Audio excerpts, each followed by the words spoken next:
हमारा अगला टॉपिक है सविनय अवज्ञा आंदोलन 1930 से 1934 के बीच जो घटनाएं हुई उसके बारे में पढ़ेंगे। ठीक है, तो चलिए शुरुआत करते हैं। कांग्रेस कार्यकारिणी समिति ने लाहौर अधिवेशन में गांधी जी को यह अधिकार दिया कि वह देश में सविनय अवज्ञा आंदोलन की शुरुआत करें। किसने? कांग्रेस की कार्यकारिणी समिति ने। ठीक है, कौन से? लाहौर अधिवेशन में। ठीक है, किसने दिया? कांग्रेस की कार्यकारिणी समिति ने। ठीक है, गांधी जी ने वायसराय लॉर्ड इरविन एवं ब्रिटिश प्रधानमंत्री रेमसे मैकडोनाल्ड के समक्ष 31 जनवरी 1930 को 11 सूत्रीय मांगे रखी। ठीक है, ये मांगे क्या क्या थी? सेना के बीए तथा सिविल सेवा के वेतन में 50% की कटौती। ठीक है, डाक आरक्षण बिल पास किया जाना। ठीक है, पूर्ण शराबबंदी, राजनीतिक बंदियों की रिहाई, आपराधिक गुप्तचर विभाग में सुधार। ठीक है, वस्त्र उद्योग को संरक्षण प्रदान करना, भारतीय समुद्र तट केवल भारतीयों के लिए आरक्षित करना। ठीक है, हथियार कानून में सुधार करके आत्मरक्षा हेतु भारतीयों को बंदूकें इत्यादि के लाइसेंस स्वीकृति प्रदान करना। ठीक है, भूमि में कटौती हो तथा उस पर काउंसिलिंग का नियंत्रण हो, रुपया स्टीलिंग के विनिमय अनुपात में घटाकर 1 शिलिंग 4 पैसे करना। ठीक है, नमक कर व नमक पर सरकारी एकाधिकार समाप्त करना। ठीक है, ये 11 मांगे गांधी जी ने रखी। ठीक है, गांधी जी को उपरोक्त मांगों पर ब्रिटिश सरकार ने कोई सकारात्मक रुख नहीं अपनाया। परिणाम स्वरूप 14 फरवरी 1930 को साबरमती में कांग्रेस कार्य समिति की बैठक में गांधी जी के नेतृत्व में सविनय अवज्ञा आंदोलन चलाने का निश्चय लिया गया। ठीक है, कब लिया गया? 14 फरवरी 1930 को। ठीक है, गांधी जी साबरमती आश्रम से अपने 78 अनुयायियों के साथ लगभग 240 मील लंबी पदयात्रा के बाद 5 अप्रैल 1930 को गुजरात के समुद्र तट पर स्थित दांडी गांव पहुंचे। ठीक है, भारतीय इतिहास में यह घटना दांडी मार्च के नाम से प्रसिद्ध है। ठीक है, इसी क्रम में गांधी जी ने 6 अप्रैल 1930 को दांडी में मुट्ठी भर नमक उठाकर नमक कानून तोड़ा था। ठीक है, कब? 6 अप्रैल 1930 को नमक कानून कब तोड़ा था? 6 अप्रैल 1930 को। कहाँ? दांडी। ठीक है, सविनय अवज्ञा आंदोलन के दौरान धारसंत नामक गोदाम पर कांग्रेस कार्यकर्ताओं ने पहले गांधी जी को 5 मई 1930 को गिरफ्तार कर यरबदा जेल भेज दिया था। ठीक है,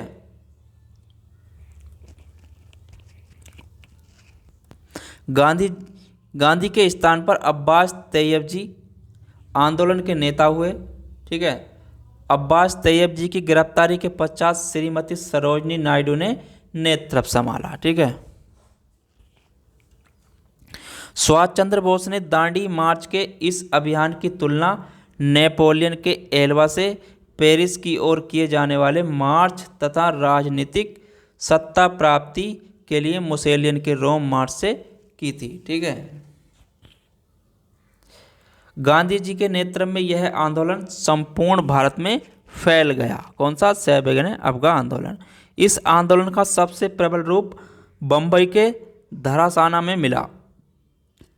यहाँ पर सरोजनी नायडू, मणिलाल तथा इमाम साहब के साथ हजारों सत्याग्रहियों ने धरासना नामक कारखाने पर हमला कर दिया। कारखाने की रक्षा के लिए पुलिस ने कठोर दमनात्मक कार्रवाई करी थी। ठीक है, तमिलनाडु में गांधीवादी नेता सी राजगोपालचारी ने तंजौर के समुद्र तट पर तिरुचिनापल्ली के वेदारण्यम तक नमक यात्रा की थी। कहाँ तक? वेदारण्य तक। ठीक है, तिरुचिल्ली से वेदारण्य तक। ठीक है, मालवार में बायाकोम सत्याग्रह के नेता कल्पन ने कालीकट से पेन्नौर तक नमक यात्रा की थी। ठीक है, सविनय अवज्ञा आंदोलन के दौरान अमेरिकी वेब मिलर गांधी जी के प्रमुख पत्रकार थे। कौन थे? अमरीकी वेब मिलर गांधी जी के प्रमुख पत्रकार थे। ठीक है। असम के सिलहट से बंगाल के नोआखाली समुद्र तट तक यात्रा कर नमक कानून तोड़ने का प्रयास किया गया। ठीक है। असम के सिलहट से बंगाल के नोआखाली तक। ठीक है। पश्चिमोत्तर सीमा प्रांत के मुसलमानों ने खान अब्दुल गफ्फार खां को सीमांत गांधी, जिसे कहते हैं खान अब्दुल गफ्फार सीमांत गांधी के नेतृत्व में खुदाई खिदमतगार या लाल कुर्ती संगठन ने सैबगने अफगान आंदोलन में सक्रिय भूमिका निभाई। ठीक है। उत्तरी पूर्व भारत में जनजातियों ने भी इस आंदोलन में बढ़ चढ़कर हिस्सा लिया। 13 वर्षीय युवा नागा महिला रानी गेड नल्ले ने अपने नागा साथियों के साथ सैबगने अफगान आंदोलन को समर्थन दिया। ठीक है। अंग्रेजों द्वारा सैबगने अफगान आंदोलन को कठोर दमनात्मक प्रक्रिया द्वारा दबाया गया। आंदोलन को 1934 में वापस ले लिया गया। कब? 1934 में वापस। ठीक है। 31 दिसंबर 1929 को कांग्रेस के लाहौर अधिवेशन में जवाहरलाल नेहरू की अध्यक्षता में प्रस्ताव पारित कर भारत के लिए पूर्ण स्वराज्य की मांग की गई। ठीक है। इस दिन रावी नदी के तट पर भारतीय स्वाधीनता का तिरंगा झंडा फहराया गया। ठीक है। कब? 31 दिसंबर 1929 को। ठीक है। कहाँ? रावी नदी के तट पर। ठीक है। पूर्ण स्वराज्य की मांग का प्रस्ताव पारित किया गया। ठीक है। कांग्रेस कार्य समिति द्वारा 2 जनवरी 1930 को अपनी बैठक में यह निर्णय लिया गया कि 26 जनवरी 1930 का दिन पूर्ण स्वराज्य दिवस तथा 26 जनवरी को प्रत्येक वर्ष पूर्ण स्वतंत्रता दिवस के रूप में मनाया जाएगा। कब लिया गया? 26 जनवरी 1930 का दिन स्वराज दिवस। ठीक है। और 26 जनवरी को प्रत्येक वर्ष पूर्ण स्वतंत्रता दिवस। ठीक है। खान अब्दुल गफ्फार खां के नेतृत्व में लाल कुर्ती नामक लाल कुर्ती नामक नाम से प्रसिद्ध खुदाई खिदमतगार नामक स्वयं सेवक संगठन की स्थापना की गई। ठीक है। सैबगने अफगान आंदोलन के दौरान पेशावर, वर्तमान पाकिस्तान में है जो पेशावर, ठीक है, में गढ़वाल रेजिमेंट के सिपाहियों ने चंद्र सिंह गढ़वाली के नेतृत्व में निहत्थी भीड़ पर गोली चलाने से इनकार कर दिया था। ठीक है। गांधी जी ने हरिजन कल्याण हेतु सितंबर 1932 में अखिल भारतीय छुआछूत विरोधी लीग की स्थापना करी। किसने? गांधी जी ने। ठीक है। तथा हरिजन नामक साप्ताहिक पत्र का प्रकाशन किया। ठीक है। गांधी इरविन समझौता परिक्षेपे में स्वर कोकिला सरोजनी नायडू ने गांधी जी एवं इरविन को 2 महात्मा गांधी की संज्ञा दी। ठीक है। गांधी इरविन समझौता के परिप्रेक्ष्य में स्वर्ण कोकिला सरोजिनी नायडू ने। ठीक है। प्रथम गोलमेज सम्मेलन नवंबर 1930 में लंदन में आयोजित हुआ। ठीक है। इस सम्मेलन में 89 भारतीयों ने भाग लिया, किंतु कांग्रेस ने इसमें हिस्सा नहीं लिया। ठीक है। प्रथम गोलमेज सम्मेलन कब हुआ था? 1930 में। कहाँ हुआ था? लंदन में। ठीक है। इसमें कांग्रेस ने हिस्सा नहीं लिया था। प्रथम गोलमेज सम्मेलन। ठीक है। गोलमेज सम्मेलन का उद्घाटन जो किया था, किसने किया था? ब्रिटिश सम्राट जॉर्ज पंचम ने। तथा अध्यक्षता किसने की थी? ब्रिटिश प्रधानमंत्री रेमजे मैकडोनाल्ड ने। ठीक है। द्वितीय गोलमेज सम्मेलन 7 सितंबर 1931, ठीक है, से 1 दिसंबर 1931 तक कहाँ हुआ था? ये लंदन में। ठीक है। इसमें गांधी जी ने कांग्रेस के एकमात्र प्रतिनिधि के रूप में भाग लिया था। ठीक है। वहीं सरोजिनी नायडू व मदन मोहन मालवीय ने इस सम्मेलन में हिस्सा लिया था। ठीक है। मदन मोहन मालवीय ने भी इस सम्मेलन में हिस्सा लिया था। ठीक है। तीसरा गोलमेज सम्मेलन 17 नवंबर 1932 से 24 दिसंबर 1932 तक, ठीक है, कहाँ हुआ था? ये लंदन में। इस सम्मेलन में भी कांग्रेस ने बहिष्कार किया। ठीक है। इस तीसरे गोलमेज सम्मेलन का भी कांग्रेस ने बहिष्कार किया। ठीक है। डॉक्टर भीमराव अंबेडकर ने तीनों गोलमेज सम्मेलन में भाग लिया था। किसने? डॉक्टर भीमराव अंबेडकर ने तीनों गोलमेज सम्मेलन में भाग लिया था। ठीक है। द्वितीय गोलमेज सम्मेलन के लिए गांधी जी SS राजपूताना नामक जलपोत से लंदन पहुँचे तथा वे लंदन के किंग्सले हॉल में ठहरे। गांधी इरविन समझौता को दिल्ली समझौता के नाम से जाना जाता है। ठीक है। गांधी इरविन समझौता को दिल्ली समझौता के नाम से। ठीक है।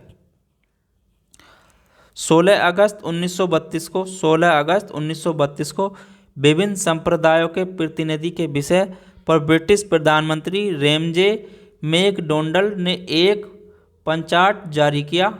ठीक है। जिसे कम्युनल अवार्ड भी कहा जाता है। ठीक है। इस पंचाट में पृथक निर्वाचन पद्धति को न केवल मुसलमानों के लिए जारी किया गया बल्कि इसमें दलित वर्ग भी शामिल किया गया। ठीक है। दलित वर्ग भी लागू किया गया। ठीक है।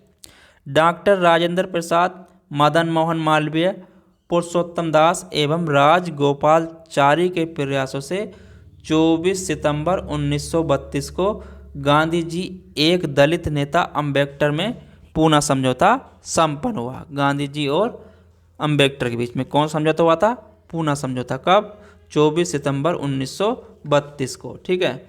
इस समझौते के पश्चात दलितों के लिए पृथक निर्वाचन व्यवस्था को समाप्त की गई। ठीक है।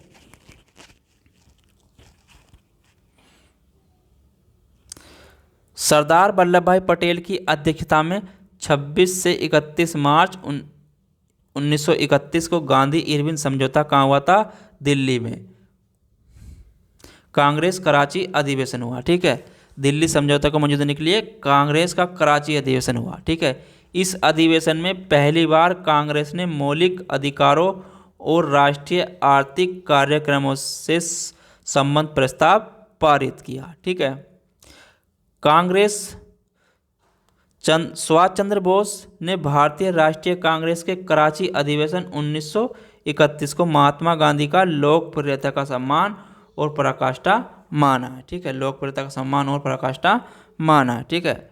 बाबू जगजीवन राम ने दलित वर्गों का संघ की स्थापना की थी। वही all India schedule caste federation की स्थापना डॉक्टर BR अम्बेडकर ने 1942 में की थी। ठीक है। 20 सितंबर 1932 को यरवदा जेल में रहते हुए ब्रिटिश प्रधानमंत्री रेमजे मैकडोनाल्ड के राज सांप्रदायिक निर्णय के विरुद्ध गांधी जी ने अपना पहला आमरण अनशन किया था। ठीक है। जयप्रकाश नारायण को लोक नायक के नाम से जाना जाता है। ठीक है। फरवरी 1937 के प्रांतीय विधानमंडलों के चुनाव में कांग्रेस 5 प्रांतों मद्रास, संयुक्त प्रांत, मध्य प्रांत, बिहार, ओडिशा पूर्ण बहुमत प्राप्त किया। ठीक है। इन चुनावों में गठित कांग्रेस मंत्रिमंडल का कार्यकाल 28 माह था। ठीक है।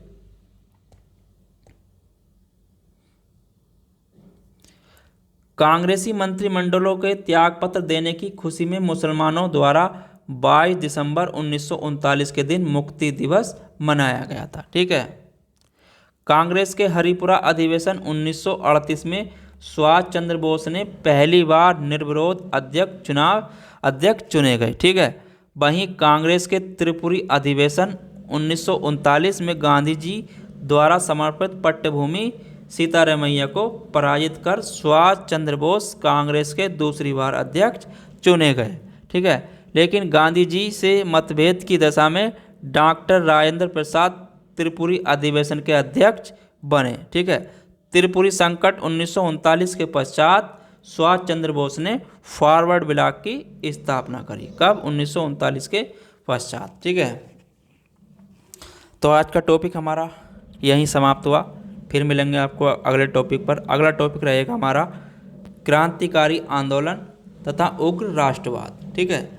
इस चैप्टर पर चर्चा करेंगे। चलते हैं, जब तक के लिए धन्यवाद।